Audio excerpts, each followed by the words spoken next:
So I'm going to talk about how to operate. So I've watched some of the prior classes, and I'm going to assume that you've already sort of hired a bunch of relentlessly resourceful people, that you've built a product that at least some people love, that you've probably raised some capital, and now you're trying to build a company. So you've been forging a product, and now you've got to forge a company. And I'd actually argue forging a company is much more difficult than forging a product. Basic reason is people are irrational. So you probably all know this. Either your parents, your significant other, your brother or sister, your teacher, somebody in your life is irrational. Building a company is basically taking all the irrational people you know, putting them in one building, and then living with them 12 hours a day at least. So it's very challenging. Now there's techniques for coping with that, and some people get good at it and some people don't, but that's really what operating is about. So basically what you're doing when you build a company is you're building an engine. And at first you have a drawing, literally on a whiteboard, and you're architecting it. And it looks very conceptually clean and beautiful and pretty. But when you start actually translating it to practice, it looks more like this, and you're holding it together with duct tape. And it takes a lot of heroic efforts of people to actually hold it together. That's why people work 80, 100 hours a week, is that heroic efforts is actually necessary to keep this thing together because you don't actually yet have polished metal in place. Eventually, you want to construct a high-performance machine, a machine that actually almost nobody really has to worry about every hour, every minute. And as we used to joke about eBay, that if Martians took over eBay, it would take like 6 months for the world to notice. That's what you want to get to. Or as Warren Buffett says, build a company that idiots can run because eventually they will. So this is what you want. Basically a performance machine that idiots can run. Now, as a leader, what is your real job? What's your role? Strictly speaking, there's only one book ever written that actually explains how to do this. It's a little old. It's written in 1982 by Andy Grove. It's quite famous and quite successful. And his definition of what your job is to maximize the output of an organization, your organization that you're responsible for, so CEOs, everything, and a VP would be part of the organization, and the organizations around you. So if you're a VPE, you actually are responsible for the performance of the product team too, or the marketing team, because you have influence there. So this is how you measure people, and you want to focus on the output, not the input. The old adage about not measuring motion and confusing that with progress, you're measuring only progress. And this is going to sound like a fancy and glamorous thing to do. Maybe people get excited about managing a whole large organization and being responsible for the output. But in practice, what you're going to learn today, hopefully, is that it's more about things like ordering smoothies, teaching your receptionist how to answer the phone properly, and serving as a $10 an hour TaskRabbit for your employees. So let's talk about that. So at first, when you start a company, everything's going to feel like a mess. And it really should. If you have too much process, too much predictability, you're probably not innovating fast enough and creatively enough. So it should feel like every day there's a new problem. And what you're doing is fundamentally triaging. So some things will look like a problem and they're actually a cold. So they're just going to go away. So somebody's annoyed about this or that. That may be a cold and you shouldn't stress about it and you certainly shouldn't allocate a lot of your time to it. And some things are going to present themselves as colds, but just like in the emergency room, if they're not diagnosed properly, they actually can become fatal. So what I'm going to try to do is help give you frameworks for thinking about which things are colds and which things are potentially fatal. So one of the most important things I learned at Square is actually a concept of editing. And this is, I think, the best metaphor I've ever seen in like 14 years of running this stuff of how to think about your job. It's natural. It's a natural metaphor, so it's easy to take with you every day. And actually, it's easy to transmit to each of your employees so that they can figure out whether they're editing or writing. It's a natural construct. You generally know when someone asks you to do something, am I more writing or am I more editing?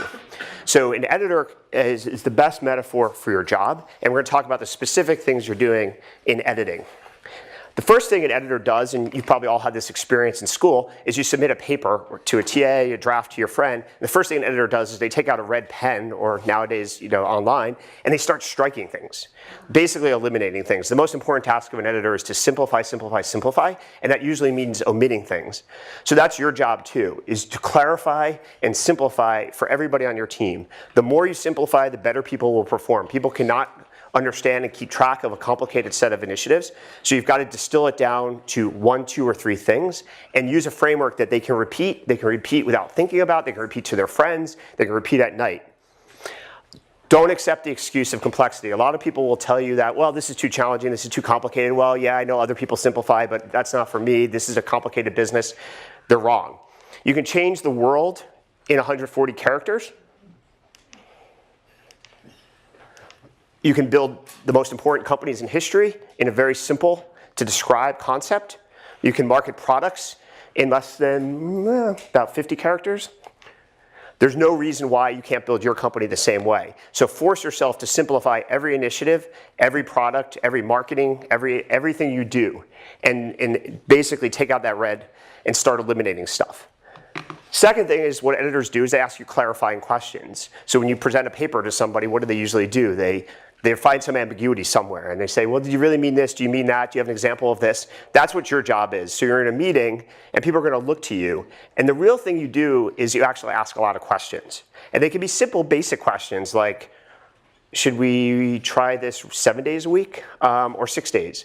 They can be fundamental questions like, where's our competitive advantage here? We try to do this actually as investors too. Some investors will ask you a billion questions about a billion things and they'll have you do diligence forever. We try to narrow down to what are the 1, 2, or 3, 4 things that actually matter for this company and only focus on those things. So it allows us to be more decisive and we can make decisions rapidly. It allows us not to distract you from your day job, which is actually building a company. And yet I think we still get to the highest fidelity answer because we don't have all these extra extraneous pieces of details and data. Now it's hard, it's something you have to practice, but when you're good at it, every step you eliminate, Andy Grove estimated that you can improve performance by 30 to 50%. The next thing you do is allocate resources. So in the editing construct, this is what editors do all the time. They take editors from the Mideast and covering the Mideast, and they move them to Silicon Valley because Silicon Valley is now more interesting. Or they move them to a sports section because they want to compete on the basis of sports with other journals and other publications. So that can be top down, where I take a bunch of resources and people and say, we're now going over here, we're going to compete on this basis. And then next month, next quarter, next year, I'm like, well, that Middle East coverage is getting boring and bland. We don't want to do that anymore. Let's go chase after something else. Or it can be bottom up. Just like journalists mostly come up with their own stories, the people who work with you generally should be coming up with their own initiatives. So a reporter will generally, who covers Google, come up with the interesting stories that they're hearing in the ether and propose 1 or 2 to their editor for approval, but it's not like the editor saying, go cover Google and this is the angle I want. Once in a while they do that, but that's not the meat and potatoes of what a journalist does every day. Your goal over time is to actually use less red ink every day.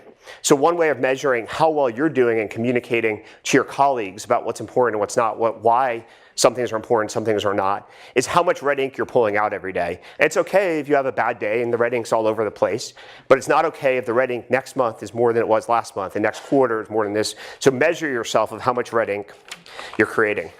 The other thing that's very important that actually isn't as intuitive to a lot of people is the job of an editor is to ensure a consistent voice. So if any of you read The Economist, you can tell that there's one consistent voice. You can pick up any article, any post in The Economist, and it feels like it was written by the same person. Ideally, your company should feel like on your website, on your PR release, on your packaging if it's a physical product, anywhere on your recruiting pages, should feel like it was written by one person. That's extremely difficult to do. And at first you're going to be tempted to do that yourself, which is okay for a founder to do that, him or herself initially. Over time, you do not want to be doing all of the consistent voice editing by yourself. You want to train people so they can recognize the differences in voice. So if you see this website page, it looks very different than the recruiting page, you start asking questions, why is that? Is the reporting messed up? Is one of the leaders over here not really understanding the voice of the company? So you have to fix that over time, but you want to start with the objective of everything should feel exactly the same. It's quite difficult in practice. Almost every company has at least one piece of the organization that isn't exactly on the same voice. At Apple, which is even under Steve's regime, which was notorious for getting this right, if you ask someone who worked at Apple, ask them about the internal tools about recruiting. Do they really feel like Apple products? All of them will tell you no. So you're never 100%, but you definitely want to get as close to that as you can. The next complicated topic is delegating. So just like the other thing I like about the metaphor of editing is writers do most of the work in the world. Editors are not actually writing most of the content in any publication. So that's actually true of your company. You are not going to do most of the work. You shouldn't be doing most of the work. And the way you get out of doing most of the work is you actually delegate. Now the problem with delegating is that actually you're responsible for everything. So as CEO, founder, there is no excuse. There's no like, that's that department over there, this person over there screwed up. You're always responsible for every single thing, especially when things go wrong. So how do you both delegate but not abdicate? It's a pretty tricky challenge, and both are sins. Like if you over-delegate and you abdicate, or you micromanage, those are both sins. So I'm going to give you a couple techniques for solving this. First, and this actually comes from high output management and Andy Grove, is what's known as task-relevant maturity. It's kind of a fancy phrase for basically, has this person ever done this before? It's really simple. Like, how mature is this person in doing something? And the more they've done the exact same task before, the more sort of rope you're going to give them. And the more they're trying something new, the more you're going to actually instruct them and consistently, constantly, regularly monitor. So that's kind of a basic concept, but it's worth keeping in the back of your brain. The interesting implication, and this is pretty radical, is that any executive, any CEO should not have one management style. Your management style actually needs to be dictated by your employee. So with one particular person, you may be very much a micromanager because they're quite low on this scale. And with another person, you may be delegating a lot because they're actually quite mature on this scale. So it's actually a good thing if you do reference checks on somebody and half the people you call say they're a micromanager and the other half say they actually give me a lot of responsibility. That's actually not that's a feature, not a bug. I didn't understand that at first at all. Like, I used to be befuddled when people would do reference checks on me and come back with this like complicated mosaic. And I basically finally figured out that maybe I was actually doing my job correctly. And so then, of course, taught other people that this is the way to do it. A more nuanced answer, though, that I've sort of came up with is how do you make decisions, and delegating versus doing it yourself. You don't want to do it yourself too often.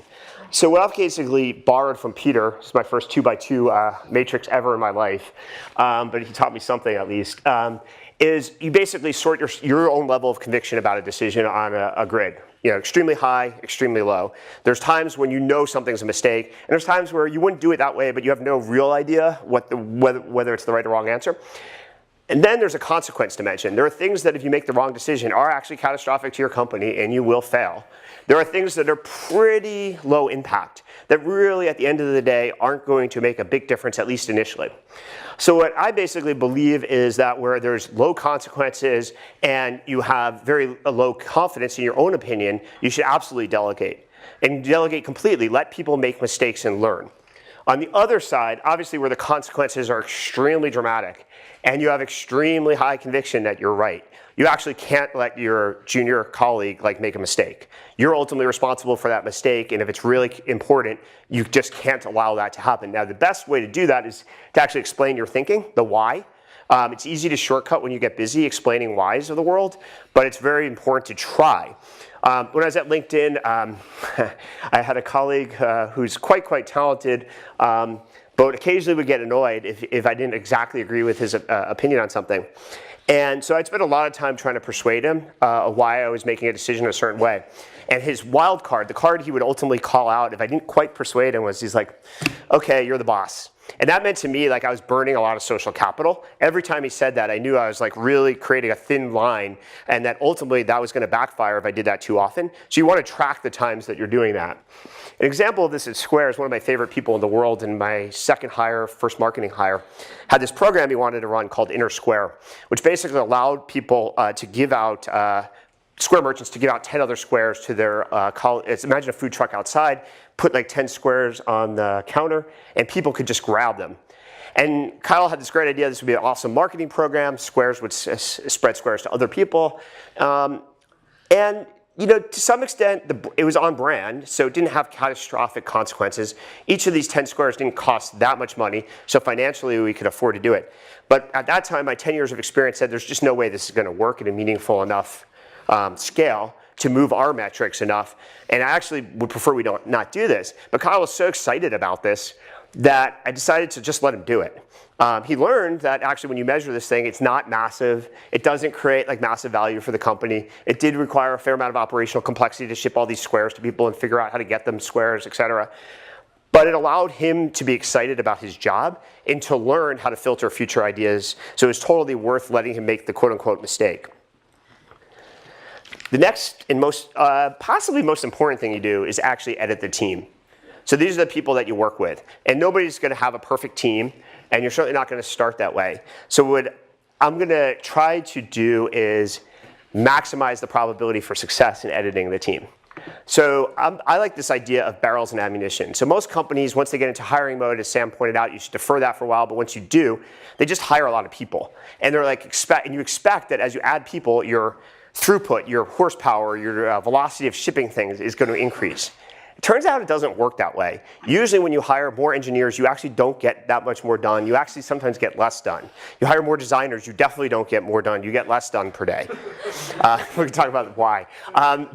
So the reason why is that most people, most great people even, are actually ammunition. But what you need in your company are barrels, and you can only shoot through the number of unique barrels you have. So that's how the velocity of your company improves, is by adding barrels, and then you stock them with ammunition, and then you can do a lot. So if you go from a 1-barrel company, which is mostly how you start, to a 2-barrel company, suddenly you get twice as many things done per day, per week, per quarter. If you go to 3 barrels, great. If you go to 4 barrels, awesome. Barrels are incredibly difficult to find, but when you have them, like give them lots of equity, promote them, take them to dinner every week, because they're virtually irreplaceable, because they're also very culturally specific. So a barrel at one company may not be a barrel at another company, because one of the ways, and the definition of a barrel, is they can take an idea from conception all the way through shipping and bring people with them. And that's a very culturally specific opportunity, specific skill set rather. So 2 questions probably are occurring to you is, how do you figure out who's a barrel and who's not? One is you start actually with a very small set of responsibilities. It can be fairly trivial.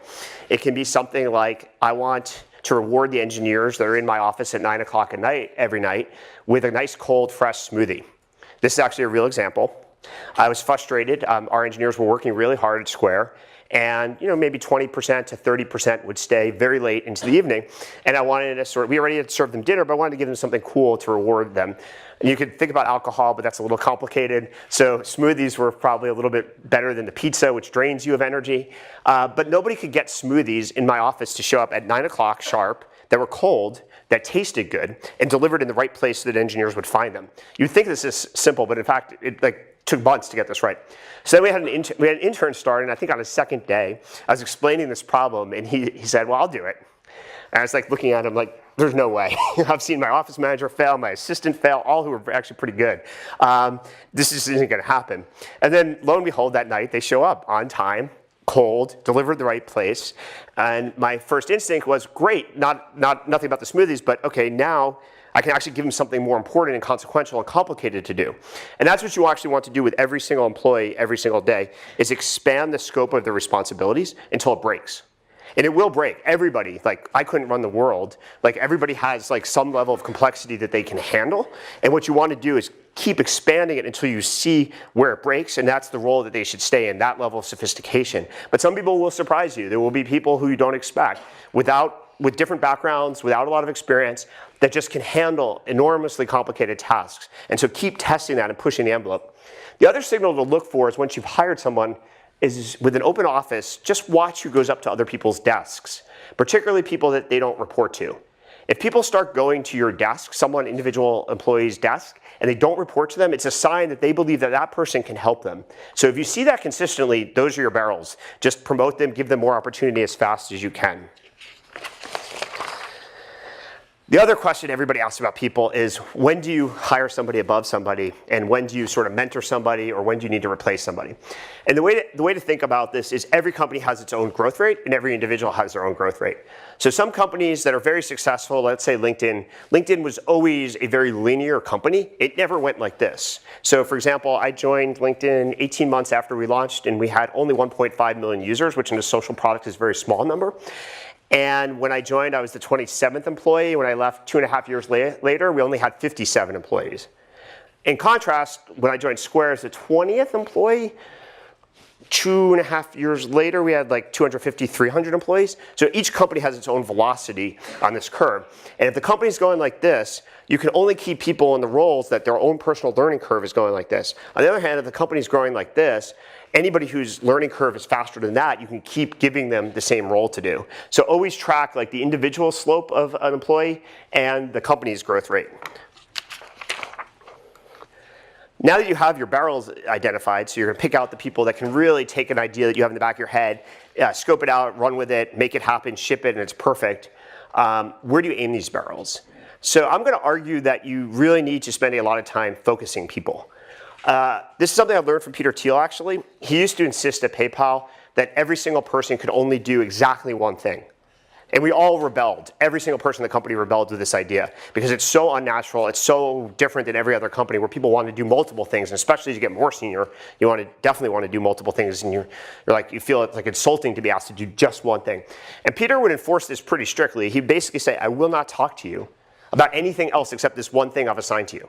I don't want to hear about how great you're doing over here. Like, just shut up. And Peter would run away. And then focus until you conquer this one problem. And the insight behind this is that most people will solve problems that they understand how to solve. Roughly speaking, they will solve B+ problems instead of A+ problems. A+ problems are high impact problems for your company, but they're difficult. You don't wake up in the morning with a solution, so you tend to procrastinate them. So imagine you wake up in the morning and you create a list of things to do today. There's usually the A+ one on the top of the list, but you never get around to it. And so you solve the second and third. And over an entire company of hundreds of people, that just cascades. So you have a company that's always solving B+ things, which does mean you grow and does mean you add value, but you never really create that breakthrough idea because no one is spending 100% of their time banging their head against the wall every day until they solve it. So I highly recommend some version of that. You can be less stringent. You can be like, you can get 3 things to work on, but I would still track at least the concept of what would happen if you only gave everybody one thing to prioritize. Now, because you can't make decisions, you don't want to be making all these decisions yourself, you have to create tools that enable people to make decisions at the same level, ideally, of fidelity that you would make them yourself. So how do you create scale and leverage? First thing I'd recommend is building a dashboard. This is an old Square dashboard. It actually looks pretty presentable even today. The construct of a dashboard, first of all, should be drafted by the founder. You need to basically simplify the value proposition in the company's metrics for success on a whiteboard. You can have other people build the dashboard. I don't actually care about that. But you need to draw it out. Like, what does business success look to us, and what are the key inputs to those? And then have someone create something that is very intuitive for every single person in the company, including customer support, to use. And then the key metric of whether you've succeeded is what fraction of your employees use that dashboard every day. If it's actually useful, it should be close to 100%. It's not going to be probably 100%, but you want to measure that. Just like you have quality scores for all your other KPIs with users, the dashboard needs to be as intuitive as your product is for users. Other things, wait, hold on. Yeah, let's go back one second. Another concept is transparency, and people will often, that's weird. We'll fix it. Okay. Transparency people talk a lot about. It's kind of a goal that everybody ascribes to, but when push comes to shove, very few people actually adhere to it. So let me walk through a little bit of transparency and different stages of transparency. Metrics are the first step, so everybody in your company absolutely should have access to every single thing that's going on. Other things that I like to do are take your board decks, and as you get more formal, the board decks will get more complicated, and actually review every single slide with every single employee after the board meeting. You can strip out the compensation information if you really want to, but every other slide you should go through with the entire employee base and explain it. And if you can remember some of the feedback you got from your board, that's really cool to pass on. Another thing we did at Square, as your company scales, everybody's not going to get invited to every meeting, but they're going to want to go to every meeting. The way you scale that is you create notes for every meeting, and you send it to the entire company. So we created a notes at Alias for every single meeting involving more than 2 people. Someone would write notes and send it to the entire company. So people felt like as the company added employees, they could continue to monitor and track what was interesting, what was going on, and they never felt excluded, hopefully. The other thing is even details around conference rooms. Every conference room at Square has glass walls. Because as soon as you have regular walls, people wonder what's going on. It's amazing, if they can see who's actually in the meeting and who's meeting with who when, they don't worry nearly as much as what's going on behind those closed doors. Stripe, you may have seen a blog post, but I think Patrick wrote it about email transparency, about actually allowing everybody to have access to email. That's pretty far out there, but it's actually got interesting, certain merits to it.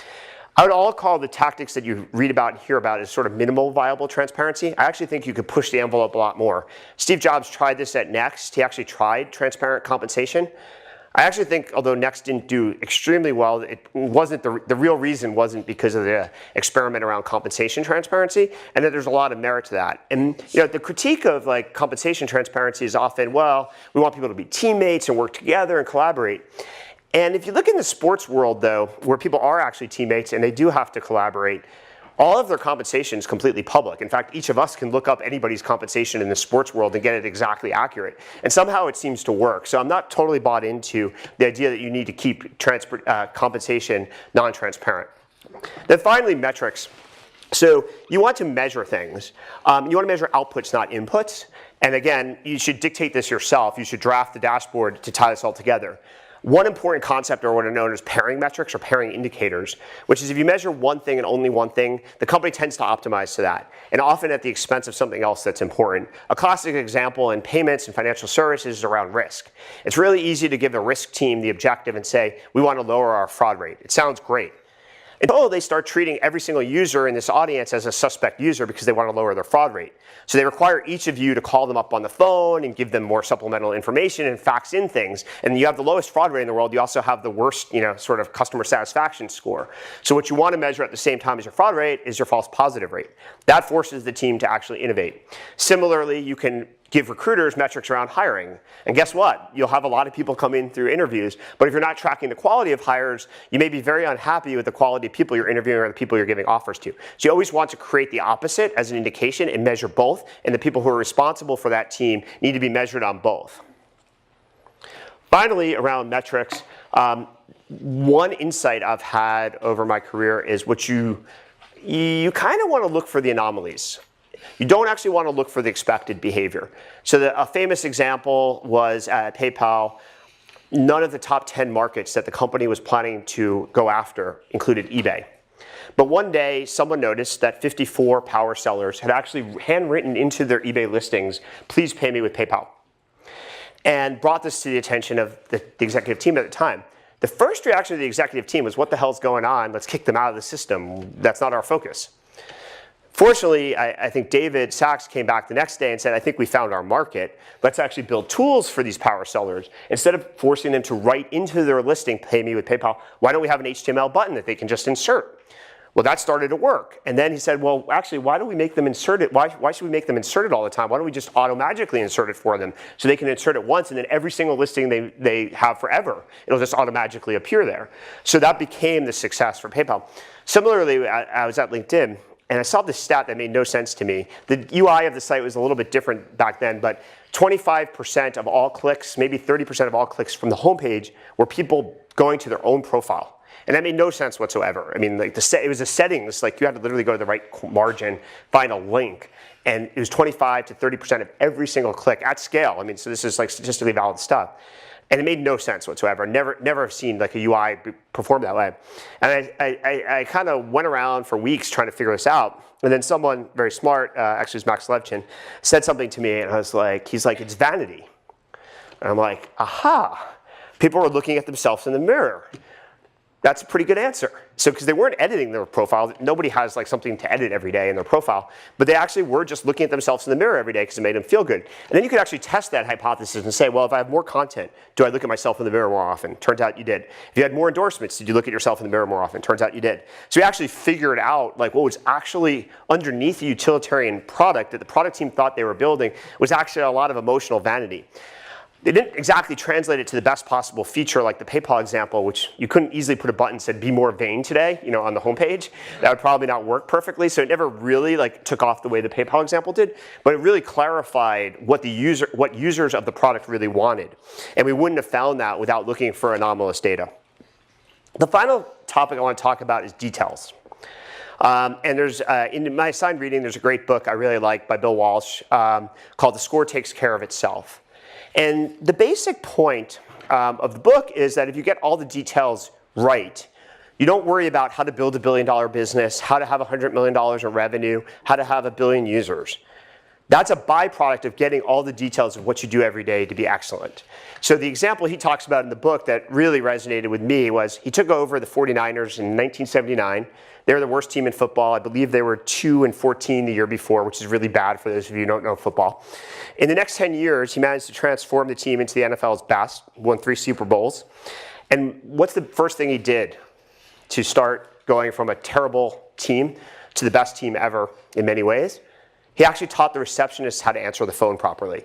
He wrote a 3-page memo about how to actually answer the phone.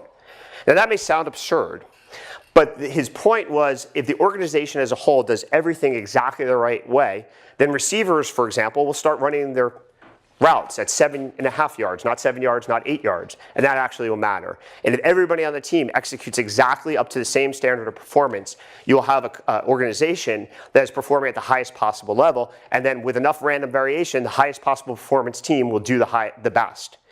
So the way you translate this to a company are to a lot of details that may not matter. They may not seem that they matter superficially. Most people would agree that details matter when it faces the user.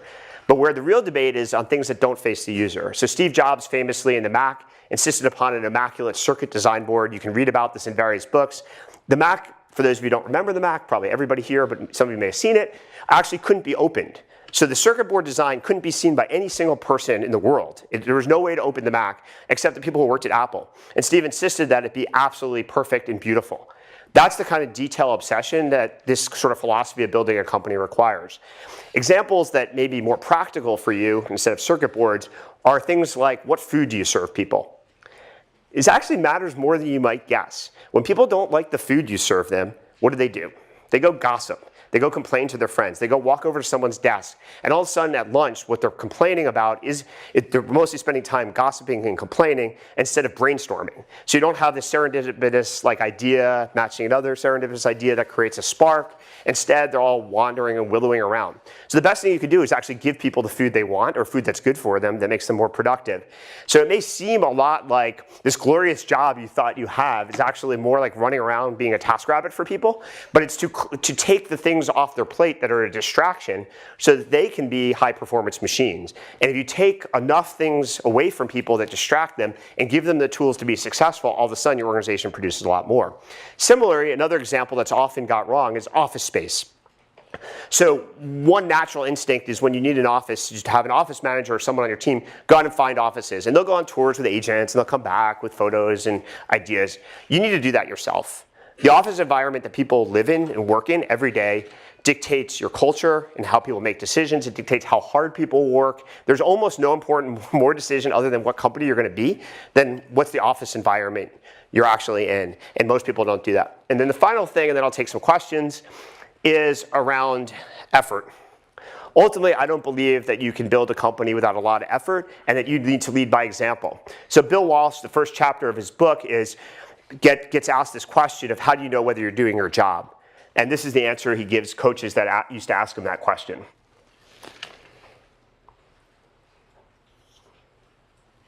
So if this is what you feel like every day, you're probably on the right track. And if that doesn't sound appetizing, you probably shouldn't start a company, truthfully. All right, with that, I'm done with the prepared part. Let me see if anybody has questions that I can try to be helpful with. Any questions? Yes? So you talked about making compensation transparent. How would you do that, especially when people equate themselves to the value, of how much their salary is? I would do it in probably bands. So you could do it either just everybody in the company gets paid the same, or you could have all discipline, all engineers, or you could do it by experience, the way Steve did it actually at Next was there was a high band and a low band. And you either had a lot of experience or low experience, and that was it. So low band back then, now would probably be $85,000, kind of everybody just flatly gets paid $85,000, and if you're super experienced, everybody gets paid $130,000, and that's just it. Is sort of the next translated for inflation. Instead of food, what's the top 3 details that most people care about? You'd be amazed. Well, yeah, so the question was, besides food, what other kind of details do people care about? The laptops they use, this is now the default that everybody has, but 5 years ago, it was a benefit to give people high quality machines as opposed to optimizing on costs and having Dell machines and ugly monitors, just as an example. So if you think about all these people that are relentlessly resourceful, incredibly talented in a massively competitive ecosystem competing for talent, you want to give the people the best possible tools to do the best possible job. And so rigorously thinking through, how do I make people more successful? What things do they not need to be working on that are distracting? And what things can I actually give them that make them more valuable per day? And then just break that down every day and solve that stuff yourself. So when you're in a startup environment, how do you optimize for those things? Because resources are scarce. And It's a good question. I actually think that you should start, first of all, you must have your own office. I don't believe ever in shared office spaces. Peter talks a little bit about this, that every good startup is a cult. And it's really hard to create a cult if you're sharing space with people. Because a cult means that you think you're better than everybody else in the world and you have a special way of doing things that's different than everybody else in the world. And if you're sharing physical space with people, it's very hard to inculcate that. So I would start there. But it is a prioritization question. When we have every company has scarce resources, just a question of magnitude, like how many zeros are you paying attention to? Probably not $10 expenditures, but $100, then $1,000, then $10,000, then $1 million, then $10 million starts being your rounding error. So what I would do is figure out what's most important in a high quality office that creates a good vibe that allows you to recruit people, because recruits are very savvy about this. They walk into your office and they can tell a lot about the culture instantly. I walk in a company office and I can tell often whether I'm going to invest as soon as I walk in. I can absolutely rule things out that I just don't want to invest in as soon as I walk in. And there's times I walk in the office, it's like, wow, this is really impressive. You can tell how people work together, how hard they're working, how distracted they are. Roelof Botha at Sequoia made a point to me about YouTube. So when I invested in YouTube at the very, very beginning, it wasn't obviously going to be successful. And then Roelof led this Series A investment for Sequoia and YouTube. And we were at a board meeting together, and he said, I think YouTube's really going to work. And I said, why? And he said, well, every time I go to one of my portfolio companies, half the office is watching YouTube at lunch. And I was like, pretty good sign. So you pick up on these little things and you can predict a lot. Me? Yeah. What do you think is the best way to gain street cred for a new manager? Oh boy. Yeah, so the question is, how's the best way to gain street cred for a new manager? Almost all good managers in Silicon Valley are promoted because of their individual performance. In cultures that are meritocratic, the percentage is even higher. So we tried at PayPal to only promote people that were basically kicking ass at their discipline. So Peter didn't believe in general managers. In fact, I remember going for a jog around campus with him my first week at PayPal, and he was asking me, how things going, the usual kind of CEO questions. And then we got this debate about whether the company needed any managers, and he's like, nope, no managers. We're only going to promote people. So the VP of engineering is going to be the single best engineer. The VP of design is going to be the single best designer. The VP of product is going to be the single best product person, and they're going to learn to manage later. And the advantage of that is you don't demoralize people, because everybody knows that their boss actually is better at their job than they are, and they can learn stuff. And you can learn a little bit of the management techniques later, as opposed to promoting people who are just good people managers that don't actually have the discipline and skill, and that does demoralize people. So I think just being excellent at something and then getting excellent at getting a bunch of people to do something is the next task. But you just have to learn. Some things you have to learn by doing. You can't learn to play the guitar by reading a book. You've actually got to try to manage a bit, and you won't do it well. I have another sort of set of tactics and classes on what you actually do when you transition from a manager, individual contributor to manager, and it's hard. One of the first things people don't get right is their time allocation. And so actually I would recommend doing what I call a calendar audit and tracking for a month, what do you spend your time on and how much is managing and editing, how much is writing, et cetera, and then optimize that over time. You can get a mentor, find somebody who's been a manager before that will work with you, not your boss, because your boss has a set of complicated objectives, including how much are we shipping. A mentor can just focus on you and making you more successful. could you give some more examples of things you can do to ensure consistent voice of the company, especially when the company is growing? Yeah, so I would look at every piece of copy in every department.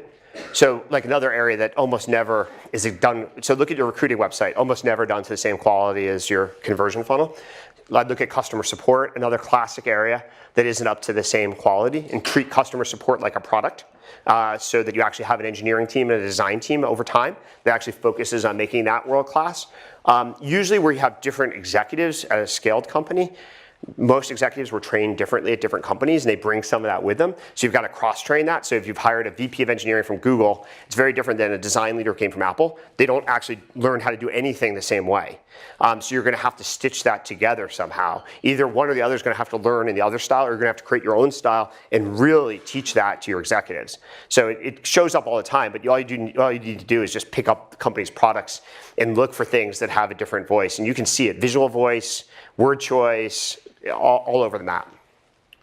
Sam? Could you talk a little about the tactics of how you manage people? Like how often do you meet with them? How often do you give them goals? How often do you talk to them via email? So the canonical advice, and this now sounds obvious, but it actually was pretty radical in 1982 when Andy Grove wrote his book, is you should have a one-on-one roughly every 2 weeks. Some people say every week, and I don't think you want to go longer than 2 weeks. 1 week can be ideal, actually, in many companies.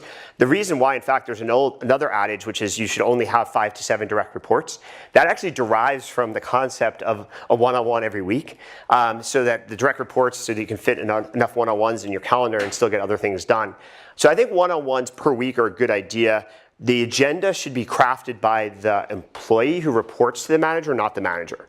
The one-on-one is mostly for the benefit of the employee, so they should walk in with, here's the 3 or 4 things I want to talk about. Ideally, they circulate that. It can be even bullet points in advance by email, but in advance you have time to chew on it and you're not on the fly winging your responses. But that's probably the best structure. Now, if someone's really good and really talented and has been doing something for a long time with a lot of internal credibility, you might push out the one every week and relax that to one every 2 weeks, possibly once a month. I don't know that I would go beyond once a month ever. When is it acceptable to compromise and hire someone who's ammunition rather than a barrel? Yeah, so the question is, when do you compromise and hire more ammunition instead of a barrel? Truthfully, you're going to hire more ammunitions by definition than you are barrels. So there's a ratio between the two. The question is the ratio. So at some point, the ratio is going to get out of whack. So if you're the only barrel in the company and you have 50 engineers, you might as well only have 10 engineers because you're not going to get any more done. So you're just wasting resources. You're going to frustrate engineers because everybody's going to need your approval, your sign off, your editing. It's just going to stack and frustrate people. So it's really, now different disciplines, engineering, like I actually think like roughly 1 to 10 to 20 is probably about the right range. Like you don't need more engineers until you have more barrels. Designers a little different, but it's always going to be hiring more ammunitions. And a good leader, a good barrel will kind of have a feel for that. So one way to correct for this, natural tendency is to increase your headcount on your team, like sort of an empire building tendency. Like, oh, so I manage 20 people and Sam only manages 10 and you manage 3, so I'm more important than Sam and you're more important than you. One way to do that is you put an X here of the number of people that, the output, sorry, specify how many things they've done successfully, then divide by the number of people on their team. And tell them that this is going to be their grade and their performance review. Shockingly, this Y doesn't start increasing on that team. It's amazing how this works, and be really explicit about it. So as a venture capitalist, how often you intervene with your portfolio company, and what's your philosophy behind that? So how often do I meet with? Yeah, how you intervene. So the question is, as a venture capitalist, how often do I interact with my companies, meet with them? Generally, when we invest, and we do some seed investments where we invest less money, but when we invest a fair amount of money and lead a round, like a Series A or Series B round, we join the board, and roughly I meet with the founder CEO every 2 weeks. That's the default. Now, there can be, obviously, there's inflection moments and things go well or wrong, and that's on an ad hoc basis. These days, actually, surprisingly, I do a lot by text message. I even have one CEO who Snapchats me all the time, which I'd actually rather him not, but so the world has changed a lot. But I try in-person meetings every 2 weeks. But you don't intervene with the operation, right? No. I mean, really, it's like being a venture capitalist is more to me like being a psychologist. So if you come to my office, you'll see actually we have 2 chairs kind of arrayed like this with a little table in the middle. And we sit down and I'm basically like, so tell me your problems, and then it's like a question. It's like, so have you, and then my response is usually, well, have you thought about this? Have you talked to this person? Have you tried this, et cetera? And it's just asking a lot of questions and going back that way. But that's 90% of what I do. So as CEO, when you've got these barrels, right? Let's say if you're a startup company, you've got 2 really good engineers and you're working on this product. I've heard that you should always be recruiting. Yes. How do you balance that? Well, it depends on where your prioritizations are. So, Sam talked a little bit about this in his lecture, but every company will move recruiting, first, second, or third, somewhere in that, sort of spectrum. If it's your number 1 priority, then about 25% is probably a pretty good allocation. Actually, I like the calendar audit for CEOs even more so than for new managers. So when I work with CEOs, sometimes who aren't thriving in that role for the first time, I actually force them to show me their calendar. And before I do that, and now I'm going to ruin this trick because I'm going to tell it to you, I actually ask them to rank their priorities, write them down on a piece of paper. and just specify whatever they are. Then we go pull up their calendar and see if it matches, and it never matches, like never. Like recruiting is the one that's most often awry. So, let's say half the CEOs you meet with will say recruiting is the number one priority. It's almost never the biggest block of time on anybody's calendar. And so that's what you're trying to do is match resources and inputs against priorities and a calendar audit. Unfortunately, there's no software that does this really well. It'd be great. Like actually, we literally pull up someone's Google Calendar and kind of manually add up the hours, which is somewhat insane. But that's the best way is just, well, what are your priorities? If your priorities are raising money, you don't want to allocate 100% of your time to recruiting. You want to allocate a fair amount of your time to raising money for that block of time until you're successful at it. How about one more question? One more question. Anybody? Okay, go ahead. On the surface, some of this advice seems contradictory because you emphasized focusing on A-plus tasks and delegating less important things, but then you've said it's good to write like a 3-page script for your receptionist and focus on all the details. How do you harmonize those goals? It's a good question. I think the way to harmonize, the question is really how do you harmonize things like where details can really matter, but you only get one thing to do and you've got to allocate to the top 1, 2, or 3 things. How do you put those 2 things together? And actually there is some tension, and even in a healthy organization, there's some tension of like why are we actually focused on writing the script as opposed to something a user may see. I think the underlying philosophy of getting the details right is pretty important to install in the very, very, very beginning of a company, because people will start acting that way and making decisions that way themselves. So you won't have to actually literally do that. And if you have to do that, it actually shows that the foundation isn't actually that solid. So when you first start the company, it's about getting the details right, that everybody is precise, everybody on every task is always thinking that way. And then that scales, and then the people you bring in, it's a little self-fulfilling. People who can think that way will tend to get hired. People who can't won't get hired. Each team and each leader will tend to enforce that themselves. So CEOs almost never doing it. So it's partially like how do you start? And cultures like that, I mean, the key to culture is it's a rule, it's a framework for making decisions. And if you have a culture's baked, people learn how to make decisions across that culture and you're never saying anything. You never have to really do anything except just, watch and, and promote and move people around. Cool, well, I guess that's it. Thank you.